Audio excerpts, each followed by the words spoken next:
Welcome to V media news. వార్తల ముందుగా ముఖ్యాంశాలు.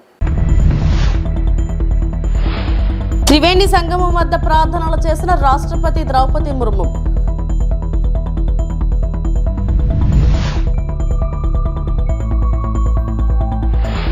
మానవత్వం చాటుకున్న ఏపీ మంత్రి అనిత.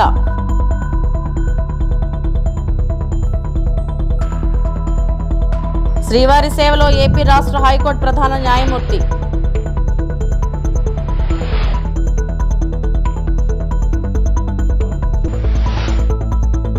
రాష్ట్రపతి ద్రౌపది ముర్ము మహాకుంభ 2025 కోసం ప్రయాగ్రాజ్ని సందర్శించి త్రివేణి సంగమం వద్ద పవిత్ర స్నానం చేసి ప్రార్థనలు చేశారు. డాక్టర్ రాజేంద్ర ప్రసాద్ తర్వాత కుంభమేళాలో పవిత్ర స్నానం చేసిన రెండవ రాష్ట్రపతి ఆమె.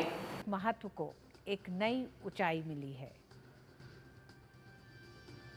वहीं महाकुंभ में स्नान करने वालों की संख्या दिन प्रतिदिन नए रिकॉर्ड बना रही है। महाकुंभ में अब तक करीब 44 करोड़ लोगों ने स्नान किया। राष्ट्रपति द्रौपदी मुर्मू ने त्रिवेणी संगम पर मां गंगा की आरती की। इस मौके पर उत्तर प्रदेश की राज्यपाल आनंदीबेन पटेल और मुख्यमंत्री योगी आदित्यनाथ समेत कई विशिष्ट लोग उपस्थित थे।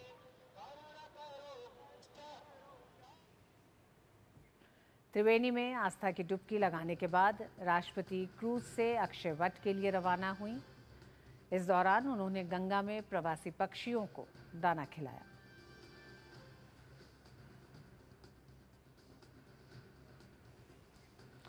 और बाद में राष्ट्रपति अक्षय वट पहुंची, जहां उन्होंने पूजा अर्चना की। सनातन संस्कृति में अक्षय वट को अमरता का प्रतीक माना जाता है। ये हिंदू धर्म का एक महत्वपूर्ण स्थल है, जिसकी महत्ता पुराणों में भी वर्णित। ఏపీ హోంమంత్రి అనిత మానవత్వం చాటుకున్నారు. నర్సారావుపేట బైపాస్ రోడ్డులోని వై జంక్షన్ వద్ద సోమవారం ఉదయం బైక్ ప్రమాదం జరిగింది. ఈ ప్రమాదంలో ఓ యువతికి గాయాలయ్యాయి. అదే మార్గంలో శ్రీశైలం పర్యటనకు వెళ్తున్న మంత్రి అనిత దీన్ని గమనించి తన కాన్వాయ్ను ఆపారు. గాయపడిన ఆ యువతి వద్దకు వెళ్లి సపర్యలు చేశారు. మంచినీరు అందించి ధైర్యం చెప్పారు. అనంతరం వేరే వాహనంలో ఆసుపత్రికి తరలించే ఏర్పాట్లు చేశారు.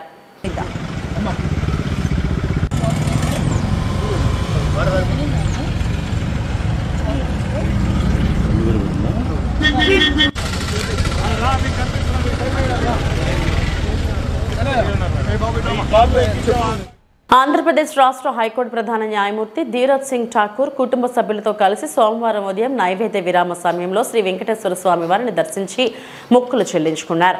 ముందుగా ఆలయ ముఖద్వారం వద్ద సీజేకు టీటీడీ అదనపు ఈవో వెంకయ్య చౌదరి స్వాగతం పలికి దర్శన ఏర్పాట్లు చేశారు.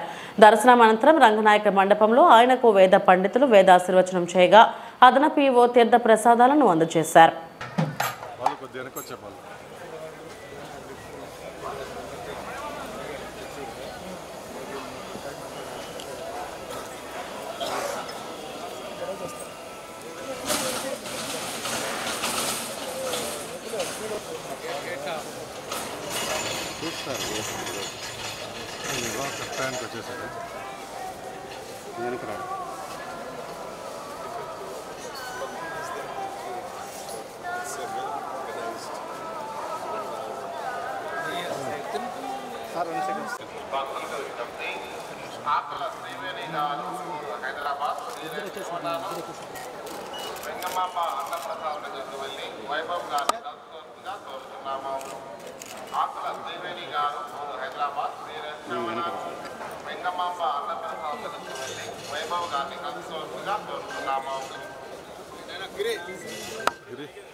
ये पकड़ा भाई, ये पकड़ा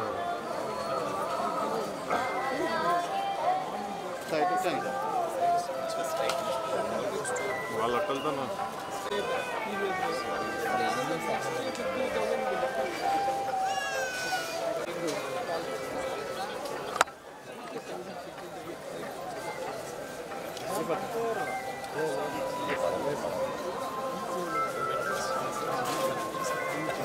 okay.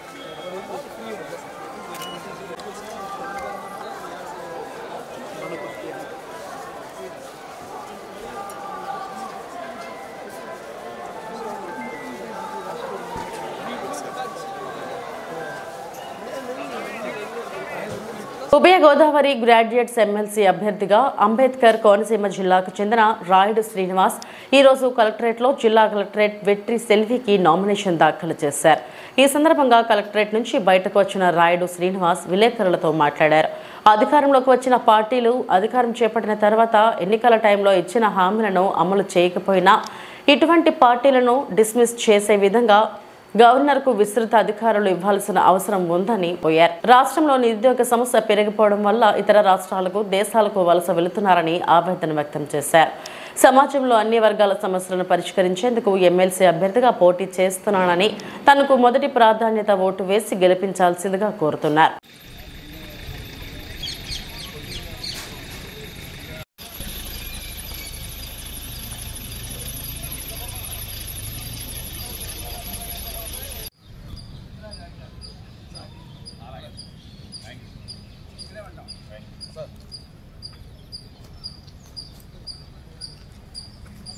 Rayudu Srinivas high court of తెలంగాణలో ప్రాక్టీస్ చేస్తున్నాను అడ్వకేట్గా.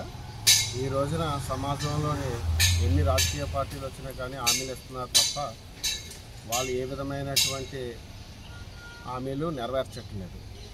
ఈ రోజున నిరుద్యోగుల తరఫున నేను నామినేషన్ చేస్తున్నాను. ఇక్కడికి వచ్చే ప్రధాన ఉద్దేశం ఏంటంటే, ఎమ్మెల్సీగా చేసే ఉద్దేశం ఏంటంటే, రాష్ట్రంలో నిరుద్యోగ యువత చాలా దారుణమైన పరిస్థితిలో ఉంది. మీరు మన విలేజ్ నుంచి సిటీల నుంచి కూడా హైదరాబాదు, బెంగళూరు, చెన్నై నగరాలకి జనాలు వలసపోతున్నారు. ఇక్కడ ఏ ప్రభుత్వం వచ్చినా నిరుద్యోగులు పట్టించుకోవట్లేదు. నేను 4 టర్ముల నుంచి కూడా ఎమ్మెల్సీకి ఓటేయడం జరిగింది. గెలిచిన ఏ ఒక్క నాయకుడు కూడా ప్రజల సమస్యలు కానీ, నిరుద్యోగ సమస్యలు కానీ, ఉద్యోగుల సమస్యలు కానీ పట్టించుకోలేదు. అందుకేంటంటే నా ప్రధాన ఉద్దేశం ఏంటంటే, ఎన్నికల మేనిఫెస్టోలో ఇచ్చిన హామీని ఏ పార్టీ అయినా అధికారంలోకి వచ్చిన తర్వాత 6 నెలల్లో నెరవేర్చకపోతే ఆ పార్టీ రద్దు అయిపోయే విధంగా గవర్నర్కు అధికారాలు ఇస్తూ భారత పార్లమెంట్లో. విశాఖ నగరంలోని మాధుధారలో కొలువైన మాధవస్వామి, వేణుగోపాల స్వామి ఆలయాల్లో కళ్యాణ మహోత్సవాలు అంగరంగ వైభవంగా నిర్వహించారు. సింహాచలం అనుబంధ ఆలయాలుగా గుర్తింపు పొందిన ఈ ఆలయాల్లో ప్రతి ఏటా భీష్మ ఏకాదశి పర్వదినం రోజు కళ్యాణ మహోత్సవాలు నిర్వహించడం ఆనవాయితీగా వస్తుంది. ఈ నేపథ్యంలోనే సింహాచలం ఆలయానికి చెందిన అర్చక స్వాములు, సిబ్బంది ఆయా ఉత్సవాలను అంగరంగ వైభవంగా జరిపించారు. తొలుత మాధవస్వామి ఉత్సవమూర్తులను సర్వంగా సుందరంగా తీర్చిదిద్ది కళ్యాణ వేదికపై ఆసీనులను చేశారు. ఆ తర్వాత విశ్వక్సేన, పుణ్యహవచనం, ఆరాధన, కంకరధారణ, నూతన యజ్ఞోపవితం, జీలకర్ర బెల్లం, మాంగళ్యధారణ, తలంబరాలు ప్రక్రియలను శాస్త్రోక్తంగా నిర్వహించారు. నిత్య కళ్యాణంలో పాల్గొన్న భక్తులందరికీ ఆలయ వర్గాలు తీర్థ ప్రసాదాలను అందజేశారు.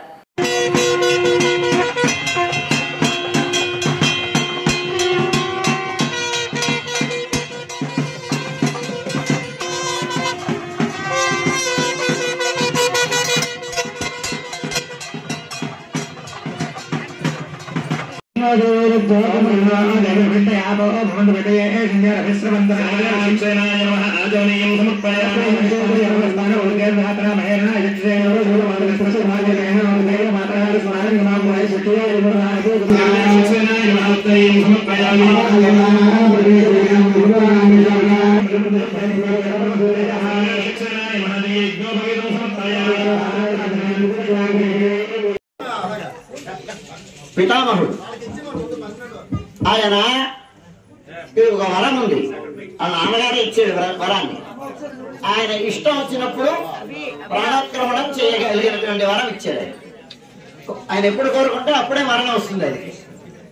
అందుకోసమని ఉత్తరాయణం వచ్చేంత వరకు ఆయన ప్రాణాన్ని వదలకుండా ఉన్నాడు. అంపశయ్య మీద ఉన్నాడు. 58 రోజుల పాటు ఉన్నాడు ఆయన అంపశయ్య మీద. అంటే ఎంతటి వాడికైనా చివరి కాలంలో శారీరకమైనటువంటి అనుభవాన్ని, కర్మానుభవాన్ని అనుభవించి తీరాలి అనేటువంటి సందేశాన్ని ఆయన అనుభవించి చెప్పాడు. మాకు చెప్తూ ప్రాణం వదిలేసే సమయం ఆయనకు తెలిసిన ధర్మాన్ని ఉపదేశించాడు. ఆయన ధర్మరాజుకి ధర్మాన్ని ఉపదేశించాడు. ఆయన ఏమి ధర్మం ఉపదేశించాడంటే, ఆయన తాత నువ్వు చెప్పు ధర్మరాజుకి అంటే, స్వామి నువ్వు ఉన్నావు కదా, నువ్వు చెప్పొచ్చు కదా, నువ్వు చెప్పు అన్నాడు కృష్ణుడు. అంటే నేను చెప్తే అది ఫలించదు, నువ్వే చెప్పాలి అని చెప్పాడు. కిమేకం దైవతంలోకే కింవాప్యేకం పరాయణం. స్తువంతః కంకమర్చంతః అని ప్రాప్తయో మానవాః శుభం. లోకంలో ఉండేటువంటి వాళ్ళందరూ మంచిని పొందాలంటే, శుభాన్ని పొందాలంటే ఎవరిని మనం పూజించాలి అంటే జగత్ప్రభం దేవదేవం అనంతం పురుషోత్తమం స్తువన్నామ సహస్రేణ పురుషః సతతోత్థితః అని ఆయన జగత్ప్రభు అయినటువంటి శ్రీమన్నారాయణుడిని ఉపాసిస్తే, ఆయన నామాలని స్తోత్రాన్ని పారాయణం చేస్తే వాళ్ళు సుఖంగా ఉంటారు అని. అందుచేత ఇవాళ మీరందరూ రోజు విష్ణు సహస్రనామం పారాయణం చేసి ఉంటారు. ఆ చేసినటువంటి ఫలితం వలన లోకంలో ఉండేటువంటి వాళ్ళందరూ ఇవాళ స్వామి యొక్క అనుగ్రహానికి పాత్రమై సుఖ సంతోషాలతో సుఖంగా ఉండాలి అని జగత్ప్రభువు కళ్యాణం చేసుకున్నారు. ఆయన కళ్యాణం లోకానికి కళ్యాణం కదండి.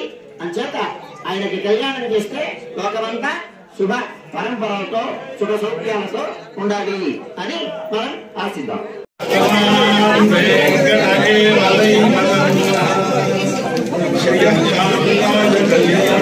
ఆంధ్రప్రదేశ్ రాష్ట్ర డీజీపీ హరీష్ కుమార్ గుప్తా విశాఖ నగర పోలీస్ కమిషనర్ డాక్టర్ శంకరప్రతాప్ బాగ్చితో కలిసి విశాఖపట్నం కమిషనరేట్ పరిధిలో గల పోలీస్ అధికారులతో సమీక్షా సమావేశం నిర్వహించారు. ఈ రోజు సాయంత్రం నగర పోలీస్ కాన్ఫరెన్స్ హాల్ నందు నిర్వహించిన ఈ సమీక్షా సమావేశంలో సిపి డీజీపీకి నగర కమిషనరేట్ పరిధిలో చేపడుతున్న పోలీసింగ్ విధానాన్ని, law and order, crime, traffic విభాగాల పనితీరులను వాటి గణనాంకాలతో పాటుగా పీపీటీ ద్వారా వివరించారు. ఈ సందర్భంగా డీజీపీ మాట్లాడుతూ ముందుగా నగర పోలీస్ కమిషనరేట్ పనితీరును అభినందించారు. అనంతరం నగరంలో ముఖ్యంగా పోలీసింగ్ మరింత సమర్థవంతంగా నిర్వహించాలని, పోలీస్ శాఖ మంచి ఇన్ఫ్రాస్ట్రక్చర్ కలిగి ఉండాలని సూచించారు. విశాఖ నగరంలో క్రైమ్ పెరిగితే ఉపేక్షించేదే లేదని, డ్రగ్స్, ఇతర మాదక ద్రవ్యాలు రవాణా వినియోగంపై ఉక్కుపాదం మోపాలని, నగరంలో రౌడీజంకు తావు లేకుండా చూడాలని డీజీపీ ఆదేశించారు. అనంతరం అధికారుల నుండి ఏమైనా గ్రీవెన్స్ ఉంటే తెలుపమని కోరగా అధికారులు తమ అర్జీలు సమర్పించారు.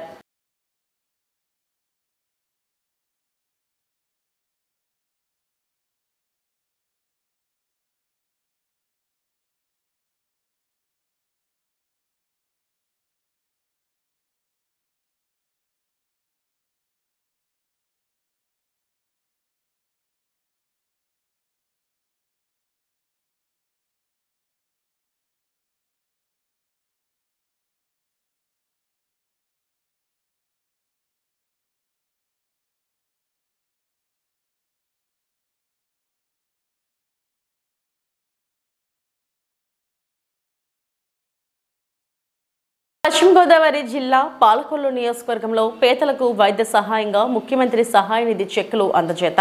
నాడు జగన్ పేదలకు వైద్యంను పూర్తిగా దూరం చేస్తే నేడు చంద్రబాబు మళ్లీ పునరుద్ధరించి ఆదుకుంటున్నారు. పేదల గుండెకు భరోసా కింద గుండె జబ్బు వస్తే 60,000 విలువ గల ఇంజెక్షన్ ఉచితంగా అందిస్తున్న కూటమి ప్రభుత్వం అధికారంలోకి వచ్చిన 8 నెలల్లోనే పెంచి ఇచ్చిన సామాజిక పెన్షన్లు, మెగా డిఎస్సి నోటిఫికేషన్, అన్నా క్యాంటీన్ల పునరుద్ధరణ, సంవత్సరానికి 3 గ్యాస్ సిలిండర్లు, ల్యాండ్ టైటిలింగ్ యాక్ట్ రద్దు, అస్తవ్యస్తమైన రోడ్ల వ్యవస్థను చక్కదిద్దడం, కష్టమైన అభివృద్ధి, సంక్షేమం దిశగా పాలన అందిస్తున్నారు. వైద్యం నిమిత్తం ఖర్చు పెట్టుకునేటువంటి వాళ్ళు ఎవరైతే ఉన్నారో మరి వాళ్ళు బిల్స్ తీసుకొస్తే వాళ్ళకి సీఎం రిలీఫ్ ఫండ్ ద్వారా మరి పెద్ద ఎత్తున వాళ్ళకి సాయం అందించి మానవత్వం చాటుకున్నటువంటి ప్రభుత్వం ఈరోజు ఎన్డీఏ ప్రభుత్వం. ఎందుకంటే మనం చూస్తూ ఉన్నాం, మరి ఆసుపత్రులకు వెళ్ళి 50,000, 1,00,000, 5 లక్షలు, 30 లక్షలు, 20 లక్షలు ఇట్లా బిల్లులు చెల్లించుకుని ఆరోగ్యం కుదుటపడి ఇంటికి వచ్చినా కూడా ఒక పక్క ఆరోగ్యం కుదుటపడింది అని సంతోషించాలో, ఆ హాస్పిటల్కి చెల్లించినటువంటి బిల్లుల్ని మళ్ళీ ఎట్లా తీర్చాలి, బంగారం తాకట్టు పెట్టో, ఇల్లు తాకట్టు పెట్టో, ఎక్కడో అప్పు తెచ్చుకునో వైద్యం చేయించుకున్నాం అనేటువంటి బాధ మరొక పక్కన ఉన్నటువంటి స్థితిలో అటువంటి బాధ వాళ్ళ ఇబ్బంది లేకుండా ఈవేళ మరి పెద్ద ఎత్తున ఎవరైతే ఈ యొక్క వైద్యం నిమిత్తం ఖర్చు ఏదైతే ఉందో దాన్ని ఇవాళ చెక్కుల రూపంలో పెద్ద ఎత్తున అందిస్తూ ఉన్నాం. అందులో భాగంగా ఈరోజు చూసాం, ఏదైతే గడిచిన 4-5 నెలల కాలంలోనే మన పాలకొల్లు నియోజకవర్గంలో మరి 1,59,17,259 రూపాయలు, అంటే ఇంత పెద్ద ఎత్తున 5-6 మాసాల్లోనే.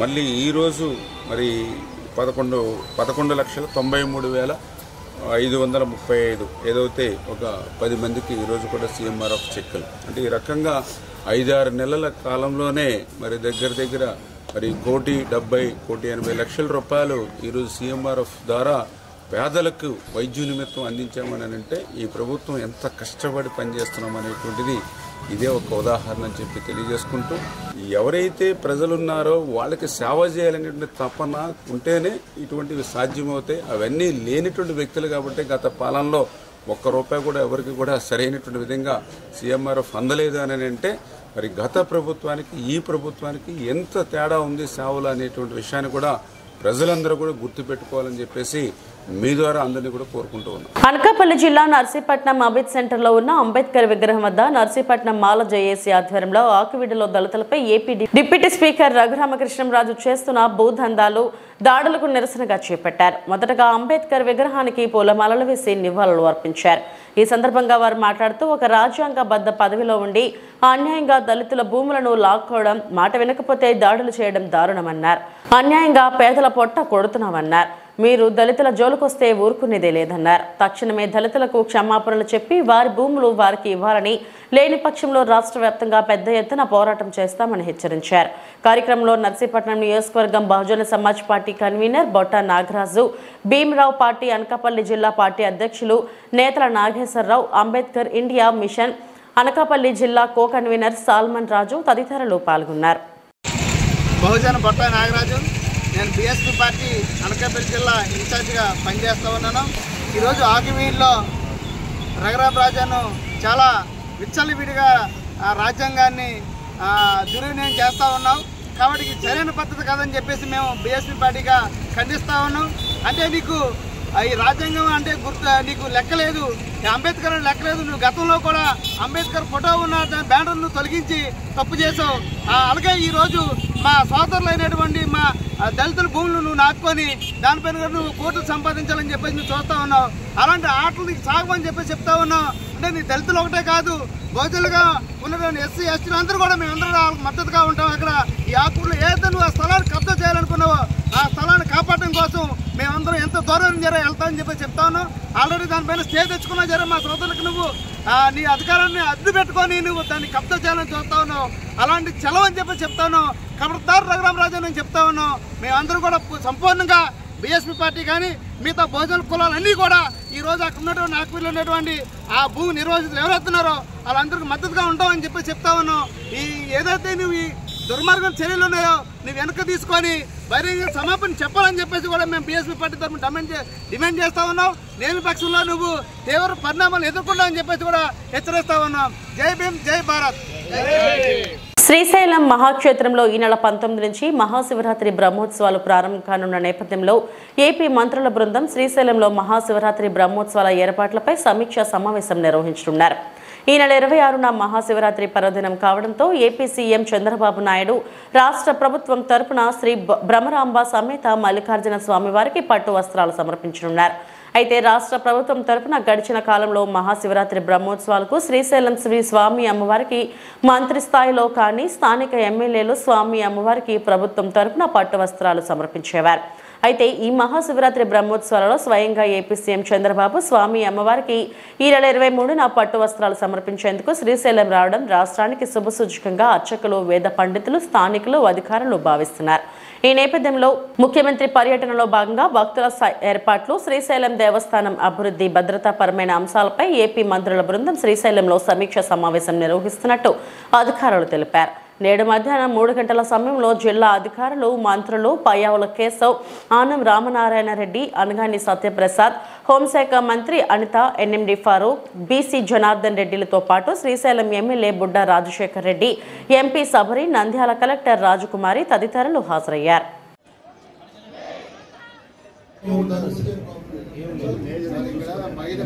ఈ మామిడికాయలు పీసెస్, ఉసిరికాయలు ఇవన్నీ రోడ్డు పైన ఉంటాయి సార్. వచ్చినోడంతా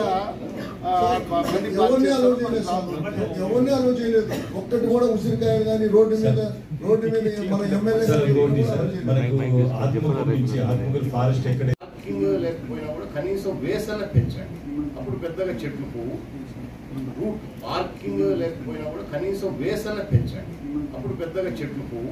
ఆ రోడ్డు ఒక హాఫ్ మీటర్ పెంచితే చాలు సార్. అంతకు మించి ఏం చేస్తాం? అదే మట్టి మీద ఇప్పుడు అక్కడ అటెండెన్స్ చేసుకోవాలి కదా, సాక్షి దగ్గర అటెండెన్స్ కోసం పోతారు. అతను వచ్చి అటెండెన్స్ చేసుకుని బయటకు వచ్చి తీసుకొస్తున్నాము. ఫాస్ట్ ట్యాగ్ తోటి నేను ట్యాగ్ ఆఫ్ చేసేసి అది చేస్తాను. నిన్న మేము నైట్ వచ్చేటప్పుడు 10 minutes నిలబడ్డాడు సార్. అతను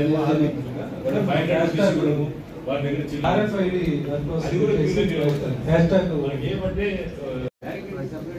చేస్తున్నాం కానీ అది హైట్ సరిపోవట్లేదు, దూకుతున్నారు దాంట్లో వేరు. చాలా మంది వచ్చినోడు ప్రసాదం తీసుకొని పోవాలంటే ప్రతి సత్రంలో మీరు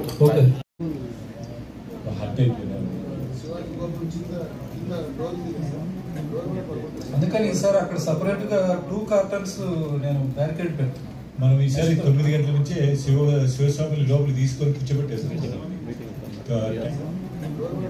అందుకని ఈసారి అక్కడ సపరేట్ గా 2 cartons నేను బ్యారికేడ్ పెడతాను. వాళ్ళు వెళ్ళి అట్లా వాళ్ళు ఏం చేస్తారంటే అది లాస్ట్ ఇయర్ కూడా మనీ ఇష్యూ వచ్చింది, మాకు క్రెడిట్ అవ్వాలి మేము పని చేసిన తర్వాత. ఈసారి ప్రేయర్ గా మా ఫారెస్ట్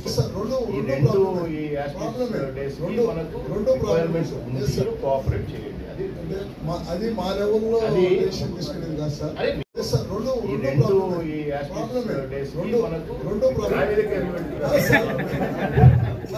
ఇప్పుడు వెలుగోడు నుంచి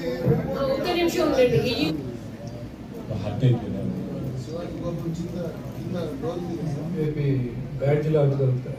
తర్వాత సార్ ఇవన్నీ అయిపోయిన తర్వాత లడ్డు కౌంటర్ దగ్గరికి ఒకటేసారి వచ్చి పడతారు. నంద్యాల జిల్లా ఆలగడ్డ రుద్రవరం మండలం కోటకొండ గ్రామంలో అక్రమ మట్టి తవ్వకాలు జరుగుతున్నట్టు సాక్షిలో వచ్చిన కథనంపై స్పందించిన టీడీపీ నాయకులు కోటకొండ కొలను చెరువులో నుంచి అక్రమంగా మట్టి తోలుతున్నారంటున్నారు. గ్రామస్తులు అందరూ కలెక్టర్ను కలిసి కొలను చెరువు పూడి ఉందని మట్టి తవ్వేసి మమ్మల్ని కాపాడాలంటూ అర్జీ ఇవ్వడం జరిగింది. South zone railway contractor railway track సంబంధించి మన్ను కావాలని ఎంఆర్ఓను మరియు విఆర్ఓకి అర్జీ ఇచ్చి రాయల్టీ కట్టి మరి ఈ మట్టిని రైల్వే ట్రాక్ కు సంబంధించి పంపించడం జరిగిందని, దీనికి సంబంధించిన ప్రతి ఒక్క ఆధారాలు మా దగ్గర ఉన్నాయని టీడీపీ నాయకులు పేర్కొన్నారు. అనవసరంగా తప్పుడు కథనాలు రాస్తూ మా టీడీపీ నాయకులపై బురజల్లే వార్తలు రాస్తున్న సాక్షి దినపత్రికకు మేము సవాల్ విసురుతున్నాం. ఈ మట్టిపై సంబంధించిన అన్ని ఆధారాలు రాయల్టీస్ మా దగ్గర ఉన్నాయని, మీ దగ్గర ఏమైనా ఆధారాలు ఉంటే నిరూపించి వార్తలు రాయాలని, ఆధారం లేకుండా వార్తలు రాస్తే చట్టపరమైన చర్యలు తీసుకుంటామని హెచ్చరించారు.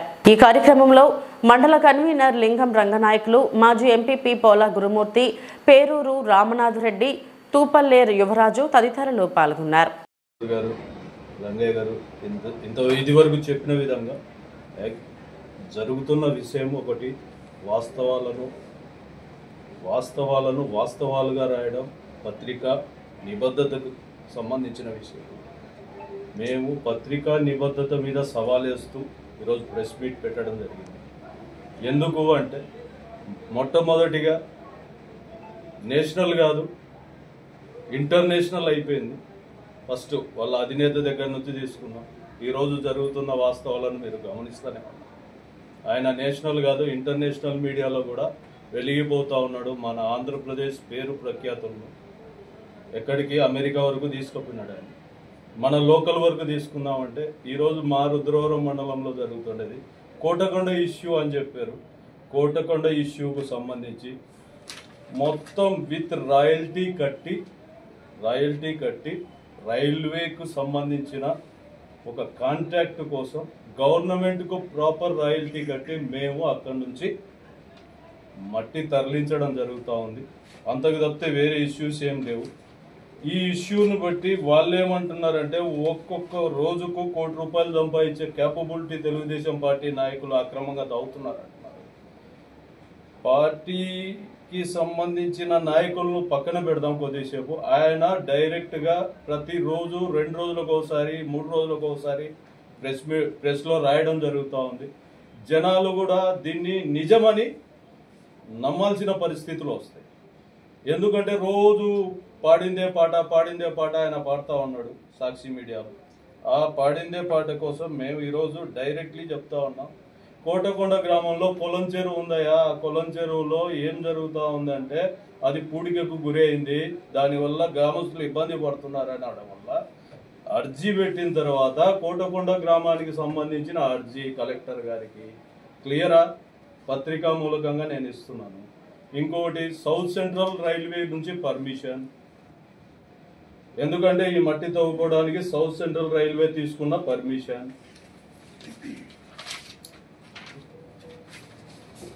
ఫస్ట్ నుంచి వెళ్దాం.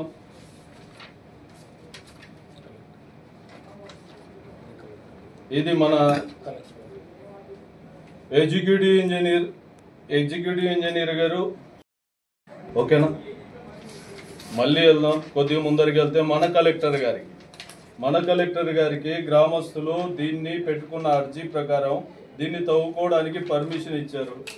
మూడవది మండలానికి అధినేత అయిన ఎంఆర్ఓ గారు ఇచ్చిన పర్మిషన్ కరెక్టా కాదు? మరి రెవెన్యూ డిపార్ట్మెంట్కు సంబంధించి మండలానికి ఆయనే ముఖ్య వ్యక్తి, ఎవరైనా ఛాలెంజ్ చేయొచ్చు. ఇక అక్రమ రవాణా గురించి మాట్లాడుకుందామా? ఎవరైనా రావచ్చు. ఈరోజు చెప్తా ఉన్న అక్రమ రవాణా గురించి మాట్లాడే వ్యక్తులు ఎవరైనా రావచ్చు. ఈరోజు డిబేట్ వేస్తారు. మా తాత తండ్రులు సంపాదించిన సొంత భూమిలోనే మట్టి తవ్వి అక్రమంగా వీళ్ళ గవర్నమెంట్లోనే, ఎవరి గవర్నమెంట్లో, వైఎస్ఆర్సీపీ గవర్నమెంట్లోనే స్ట్రైక్ చేసిన వ్యక్తిని నా సొంత భూమి తవ్వారు. ఇప్పుడు కూడా అట్లే ఉన్నాయి. మీకు కావాలంటే పత్రికా మూలకంగా మీడియాకు పబ్లిక్గా చూపించగలను. నేను ఛాలెంజ్ చేస్తా ఉన్నా. మా విలేజ్లోనే మా సొంత భూములు తవ్వుతా ఉన్నారని ప్రతిపక్షంలో ఉన్నప్పుడు ప్రజెంట్ మా ఎమ్మెల్యే గారిని, అప్పుడు ప్రతిపక్షంలో ఉన్నారు, ఆమెను తీసుకుపోయి చూపించారు. అమ్మాయి ఇవి మా సొంత భూములు, పట్టాలు ఉన్నాయి, కానీ అక్రమంగా తవ్వారు. ఈ మండలం అంతా అక్రమంగా తవ్విన వ్యక్తులు మీ పక్కన పెట్టుకొని ఇదేందా రోజు పొద్దున్న లేస్తే బురద చల్లడం, ఇంకో విషయం, ఎక్స్పెషల్ విషయం చెప్పమంటావా? నాకు ఇంకొకరికి సంబంధం లేని విషయాలు, వాళ్ళ పార్టీకి సంబంధించిన వ్యక్తులు ఏది చెప్పినా రాయగల క్యాపబిలిటీ సాక్షి మీడియాకు ఉంది. ఎందుకుందో తెలుసా? నా పర్సనల్ చెప్తా. నేను కొద్ది రోజుల కిందట ఏ పార్టీకి సంబంధించిన వ్యక్తిని కాదు, దేశానికి సంబంధించిన వ్యక్తిని, దేశంలో సైనికుడిని. ఆ టైంలో నేను ఉన్నది. కానీ నన్ను తెలుగుదేశం పార్టీ వ్యక్తి పలాని పొలాలు అక్రమంగా కొన్నాడని కూడా ఇదే సాక్షి మిత్రుడు, ఎక్కడ రుద్రవరం సాక్షి మిత్రులే రాసినారు. ఈరోజు నా ముందరికి రమ్మని, ఆయన ఎప్పుడైనా రమ్మని. ఇది అన్నారు కదా మా నాయకులు అక్రమంగా తవ్వారని, ఇగో మొత్తం విత్ ఆర్డర్స్తో సహా చూపిస్తాం. డాక్టర్ మధుసూదన్ రెడ్డి పాత్రికేయుల సమావేశంలో మాట్లాడుతూ, నిన్న మాట్లాడిన కత్తి శ్రావణి రెడ్డి ప్రెస్ మీట్లో మాట్లాడిన ప్రతి మాట అవాస్తవం అని చెప్పుకొచ్చారు. 1958లో కోర్టులో తీర్పు ఇచ్చారని, అదే స్థలాన్ని నేను 2008లో బుర్రా సుబ్బారావు నుండి కొనుగోలు చేశారని ఇప్పటికీ మా అనుభవంలో ఉందని పేర్కొన్నారు. అప్పటి ఆర్టీఓ శ్రీనివాసులతో 3 ROR సమావేశాలకు హాజరయ్యానని తెలిపారు. హద్దులు పాతుతున్న ఆమెపై 2022లో కేసు కూడా నమోదు చేశామని తెలిపారు. న్యాయ సలహాలు తీసుకుని ఆమెపై కోర్టుకు వెళతామని సూచించారు. నమస్కారం, నేను డాక్టర్ చిత్తులూరు మధుసూదన్ రావు, నా కొడుకు డాక్టర్ చిత్తులూరు మణిదీప్. నిన్న సూరజ్ గ్రాండ్ లో కత్తి శ్రావణి రెడ్డి గారు నా మీద చేసినటువంటి ఆరోపణలు అవాస్తవాలని ఖండిస్తూ మీకు చెబుతున్నాను. ఆమె రైతు నగరం గ్రామంలో 110 అనే సర్వే నంబర్లో మా పూర్వీకులకు 1956లో దాన విక్రయం ద్వారా 5 ఎకరాల 61 సెంట్లు మాకు ఉంది. మేము ఎవరికి అమ్ముకోలేదు. ఆ స్థలాన్ని మధుసూదన్ రావు దౌర్జన్యం చేసి ఆయన అనుభవిస్తున్నాడు అనేది ఆరోపణ. ఈ విషయంలో ఆమె చెప్పిన 56వ సంవత్సరంలో దాన విక్రయం కరెక్ట్. ఆ దాన విక్రయం ద్వారా వాళ్ళ పూర్వీకులైనటువంటి కత్తి వీరారెడ్డి, పెద్ద వీరారెడ్డి, చిన్న వీరారెడ్డి 5 ఎకరాల 61 సెంట్లు చిట్టెపు అంకమ్మ ద్వారా దాన విక్రయం వచ్చింది. కానీ ఆమె చిట్టెపు అంకమ్మ దత్తపుత్రుడు బాలరెడ్డి వీళ్ళ అబ్బలకు, శ్రావణి అబ్బలకు కోర్టులో వివాదమయ్యి 58వ సంవత్సరంలో సెప్టెంబర్ 1958లో డిస్ట్రిక్ట్ కోర్టు డిక్రీ ఇచ్చింది. 110 అనేటువంటి సర్వే నంబర్లో శ్రావణి రెడ్డి గారి పూర్వీకులకు ఎటువంటి హక్కు లేదు. సో 58 తర్వాత శ్రావణి రెడ్డి పూర్వీకులు హక్కు లేనప్పుడు వాళ్ళు అమ్ముకునే దానికి వీలు లేదు. మా పూర్వీకులు అమ్మలేదు, మా పూర్వీకులు అమ్మలేదు, ఈసీలో తేరడం లేదు, వాళ్ళ పేరు లేదంటే వాళ్ళకి అమ్మేదానికి హక్కు లేనప్పుడు వాళ్ళు ఏముంటుంది? చిట్టెపు బాలరెడ్డి గారు ఆయనకు సంక్రమించిన మొత్తం 5 ఎకరాల 61 సెంట్లు అమ్మడం వల్ల ఒకరి ద్వారా మేము లింకు డాక్యుమెంట్లు నిజ నిర్ధారణకు, నిదర్శనకు లిఖిత పూర్వకంగా డాక్యుమెంట్లు అన్నీ చూపిస్తూ నేను 2008లో ఆ స్థలాన్ని నేను కొనుక్కున్నాను. సర్వే ప్రకారం 4 ఎకరాల 2 సెంట్లు 110లో ఉంది. నాకు మిగిలిన అది కాకుండా కూడా ఇంకా 3 ఎకరాల 63 సెంట్లు మొత్తం మధుసూదన్ రావు ఫ్యామిలీకి రైతు నగరంలో 7 ఎకరాల 39 సెంట్లు ఉంది. ఆమె పోరాడుతున్నానని అనుకున్నది ఇదంతా పక్కన పెట్టేసి ఆమెకు తీర్పు విరుద్ధంగా వచ్చింది అన్న నెపంతో కోర్టుకు వేసేసింది. ఈరోజు అది కోర్టులో ఉంది, కోర్టులో నడుస్తుంది. కాబట్టి కోర్టులో ఉన్న దాన్ని ఆమె మళ్ళీ ఈ విధంగా పత్రికాముఖంగా చేయకూడదు. కోర్టు తీర్పుని నేను శిరసావహిస్తాను. కోర్టు ఏ తీర్పు ఇస్తే దాన్ని నేను బాధ్యతాయుతమైన భారతీయ పౌరుడిగా శిరసావహిస్తాను. కోర్టు తీర్పు ఏముంటే అది చేస్తాను. కానీ ఖచ్చితంగా మా న్యాయ సలహాల నిపుణుల మేరకు మేము ఆమె మీద పరువు నష్టం దావా డిఫమేషన్ వేయవచ్చు. అలాగే క్లెయిమ్లీ exclusive whatever it may be unless వినకుండా ఈ దాన్ని ప్రాపగేట్ చేస్తున్నటువంటి వాళ్ళ గురించి కూడా న్యాయ సలహాలు కూడా మేము తీసుకుంటాం. నా వార్తలను ఆమె వార్తలను మీరు ఎలాగైతే ప్రచురించారో నిన్న నా వివరణను కూడా తీసుకొని పత్రికల్లో మీరు దాన్ని కూడా ప్రచురించండి. ఆమె ఒకటి చెప్పింది, నేను ఇంకొకటి చెబుతున్నాను. ఏది సహేతుకమని మీరు దయచేసి పత్రికా సోదరులకు, ఎలక్ట్రానిక్ సోషల్ మీడియా వాళ్ళకి ఇది విన్నవిస్తున్నాను. ధన్యవాదాలు. ఆమెతో పోరాడుతున్నాను. దయచేసి ఇందులో రాజకీయ నాయకులు నన్ను దయచేసి లాగొద్దండి. నేను ఏ రాజకీయ నాయకుని సలహా హెల్ప్ తీసుకోలేదు, నిజంగా చెప్తున్నాను. ఆమె మాత్రం ప్రతి ఒక్క రాజకీయ నాయకుని యొక్క తలుపు తట్టింది, నో ప్రాబ్లం. నేను మాత్రం ఏ రాజకీయ నాయకులు హెల్ప్ తీసుకోను. అలాగే కూటమి ప్రభుత్వం, మన ఎన్ఎండి ఫరూక్ గారు కూడా మా గౌరవ మంత్రివర్యులు వాళ్ళ దృష్టికి వెళ్తానన్నారు. మాకు కూడా ఆ దృష్టికి వెళ్ళినప్పుడు మేము ఖచ్చితంగా ఆయనకు వివరణ ఇస్తాం. No problem, no issues. అందుకే మీకు చెప్పానని అనుకుంటున్నాను. చూపించమంటారా? వాస్తవాలండి. మీరికి నమస్కారం. నిన్న శ్రావణి రెడ్డి గారు మా నాన్న పైన చేసిన ఆరోపణలని నేను తీవ్రంగా ఖండిస్తున్నాను. ఒక కొడుకుగా నాకు చాలా బాధ కలిగింది.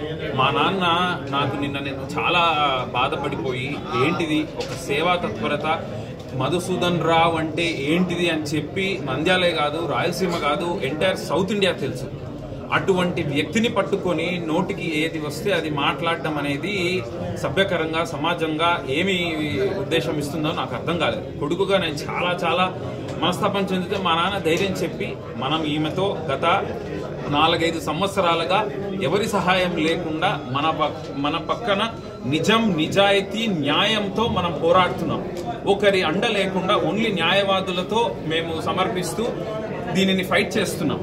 అటువంటి దాంట్లోకి అనవసరంగా రాజకీయ నాయకులని వాళ్ళని తీసుకొని వచ్చి ఇది హై పొలిటికల్ డ్రామాగా తయారు చేసి దీనిని వైరల్ చేసి ఆమె ఏదో లబ్ధి పొందాలన్న దురుద్దేశంతో నిన్న అన్ని చాలా అవాస్తవాలను ఇవన్నీ చెప్పడం జరిగింది. మేము ఇప్పుడు ఇందాక మీకు ఒక 15-20 నిమిషాల దాకా మీకు అన్ని అవాస్తవాలను ప్రూవ్ చేశాం. ఆమెకి నిజంగా నిజాయితీగా 1 సెంటు భూమికి ఆమె దగ్గర 1 పత్రం ఉంటే తీసుకొని రమ్మండి, కోర్టులో ప్రొడ్యూస్ చేయమనండి, కోర్టు కేసు గెలవమనండి. మేము ఆమెకి పువ్వుల్లో పెట్టి ఆ భూమిని మేము అందిస్తాం. ఇది మధుమణి కుటుంబం తరపు నుంచి మేము ఇచ్చే వాగ్విధానం అనుకోండి.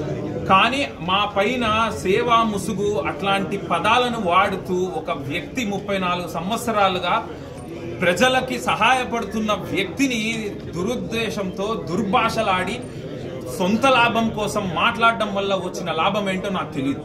1 డాక్యుమెంట్ గానీ ఆమె దగ్గర ఉంటే దయచేసి తీసుకొని రమ్మనండి. తీసుకొని రారు, కోర్టులో ప్రొడ్యూస్ చేయరు, కోర్టు వాయిదాలకి వాళ్ళు రారు. ఇలా జరుగుతున్నప్పుడు ప్రెస్ మీట్ పెట్టి అవాస్తవాలను వాస్తవాలుగా చేయాలన్న ఈ ఆలోచనని దయచేసి మేము ఖండిస్తున్నాము. పత్రికా సోదరులకి నేను మనస్ఫూర్తిగా విన్నపిస్తున్నది ఏంటంటే, మా వైపు స్టోరీ విన్నారు, మీ దగ్గర ఆల్ ప్రూఫ్స్ అండ్ డాక్యుమెంట్స్ మీకు ఇచ్చాము. దయచేసి ఈ వాస్తవాన్ని ప్రజలలోకి తీసుకెళ్ళండి. మేము ఇప్పుడు ఎవరికో భయపడో. ఇవి ఇప్పటివరకు నా బులెటిన్ అప్డేట్స్. నమస్తే.